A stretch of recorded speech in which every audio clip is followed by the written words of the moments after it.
One summer when I was a kid, I took tennis lessons at the JCC after going to sports camp every day.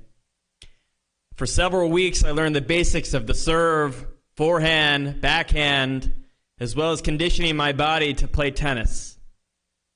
And this week, tennis once again caught my eye.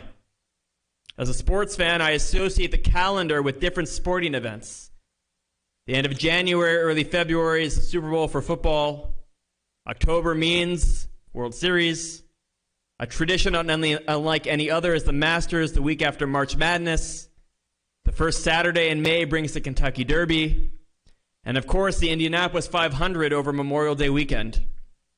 The French Open for tennis is always at the end of May into early June. And this week, as I followed the French Open, something incredible took place.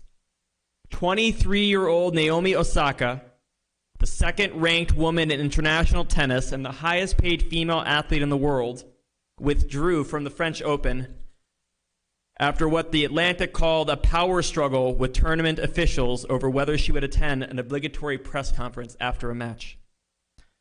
Osaka announced that she would be skipping all news conferences during the event in order to protect her own mental health. She said, quote, "I've often felt that the people have no regard for athletes' mental health. And this rings very true whenever I see a press conference or partake in one." She goes on to say, "We're often sitting there and ask questions that bring doubt into our minds. And I'm just not going to subject myself to people that doubt me." And Osaka isn't alone in her sentiments about mental health taking priority over sports. Olympic great Michael Phelps, NBA All-Star Steph Curry, Osaka's tennis opponent Serena Williams, and even Nike all came out in support of Osaka's decision to withdraw and to do what she needs to do for her own mental health. Yet, despite all of this, she's still being fined $15,000 for not appearing and speaking in a press conference. So what happens when someone hushes the crowd so much that they don't know how to proceed? You're asked to give a big report, to share what it is that you're feeling, what you think, give updates to those who are interested in hearing, but you don't want to. All Naomi Osaka wanted to do was be successful and stay true to who she was. She wasn't afraid of failure or negative perception. Quite the opposite. She was showing that it is okay to be who you are and still succeed. Parashat Shelach Lecha, which we read this morning, sets the scene for a journey into the unknown. God instructs Moses in the opening verses of our portion to send men to scout out the land. Shlach lecha anashim vayaturu et ha'eretz Canaan asher ani noten livnei Yisrael ish echad lematei avotav tishlachu kol nasi vahem. Send men to scout out the land of Canaan, which I'm going to give to the Israelite people. Send one man from each of the ancestral tribes, each one as a chieftain among them. These men were given the challenge to go out and see the land. What does it look like? Who inhabits it? Will it be a good land for us to settle in? And while we know exactly where the story takes us and what happens along the way, it takes a whopping 40 days for them to return from their scouting. And upon their return, the scouts went straight to Moses and Aaron and they gave their report. They showed them the fruit of the land and confirmed that it does indeed flow with milk and honey, and you can see that proof in a Kedem grape juice bottle if you look carefully. Those are the grapes that they came back with. Thank you, Mrs. Ketch, my 5th grade Chumash teacher, for teaching me that. However, the people, the land, was confirmed that it did indeed flow with milk and honey, and the people who inhabited the country were powerful. And the cities were fortified and large. And they go and they tell Moses and Aaron and the people all that they saw. And the people of Anak were dwelling there along with the Hittites, the Jebusites, the Amorites, and even the Canaanites. And I'm sure that they would have kept going with their report had it not been for one of the scouts, Caleb. And in verse 30 of chapter 13 reads, Vayahas Kelev et ha'am el Moshe vayomer Allah na'aleh ve'arshinu ota ki yachol nuchal la. Caleb hushed them.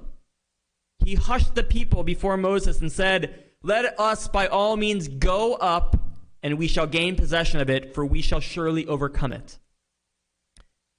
It's as if Caleb said, hush up, fellas. What are you talking about? This word vayahas at its root means to hold one's tongue, to hush, or to silence. And we see this root being used 8 times throughout the entire Bible. Rashi on this word notes that Caleb caused every single person to be silent. He made quite the statement when he hushed them. So why is it that when 10 spies who gave dishonest and inaccurate reports couldn't be honest and truthful like Naomi Osaka, telling things how they are and being sincere in what they know? The late Rabbi Jonathan Sachs quotes the Lubavitcher Rebbe, Rabbi Menachem Mendel Schneerson, saying that the spies were not people plucked at random from among the population. They were the leaders of the people. They were not given lightly to fear. The questions are straightforward, but the answer of Rabbi Schneerson was utterly unexpected. Rabbi Sachs, in quoting the Lubavitcher Rebbe, says that the spies were not afraid of failure. They were afraid of success. What if the leaders of each of the tribes had simply thought about the greater good and what blessings could come of this future land, and not of all the terrible things that might have caught them up in that moment? Things could have developed very differently. Rabbi Sachs writes that one of the greatest differences between Judaism and all other religions is that while others seek to lift people out of heaven, Judaism seeks to bring heaven down to earth. The press and the world want to elevate Naomi Osaka to a higher pedestal, where she is simply trying to bring her struggles and the struggles of many other people to surface so that they can both be addressed and acknowledged. And in the case of Naomi Osaka and that of Caleb, truth and honesty are what make them winners. They both know how to address their communities with a sense of self-pride and awareness. They aren't worried about the repercussions that might be met at the end. They're concerned about taking care of themselves and doing what is best for others. And in certain cases, they do things that people don't know that they actually need. Naomi Osaka created a space for professional athletes and non-athletes alike to speak about their mental illnesses, as well as other personal struggles. And in the case of Caleb, well, he followed his heart and his convictions and recognized that the road ahead for the Jewish people might be full of giants and obstacles to overcome, but that God is with the Jewish people now and always. Caleb's faith and Naomi Osaka's personal honesty drives them both to be exemplars in which we should all follow.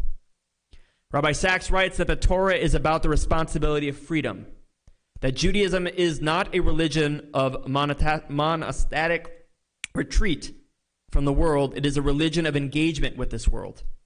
God chose Israel to make his presence visible in the world. Therefore, according to Rabbi Sachs, Israel must live in the world. And it is our responsibility to embrace the freedoms that we are given. We have to engage in society and choose to be present in this world. That's the gift that we're given. Rabbi Sachs concludes by saying that the Jewish task is not to fear the real world, but to enter and to transform it, healing some of its wounds and bringing to the places often shrouded in darkness, fragmented of divine light. For each and every one of us, for the Naomis and the Calebs of this world, we bring healing and comfort to this fractured world. We can bring each the needed light into the world with our own words and our own acts of truth, with our own sense of self, and with the teachings of the Torah guided throughout our every move. And when the time comes to give a report and to share our truth, it's my hope that we can share it with our truest of truths and our most honest of thoughts. Then, and only then, can we walk in the ways of God and God's Torah. Shabbat Shalom.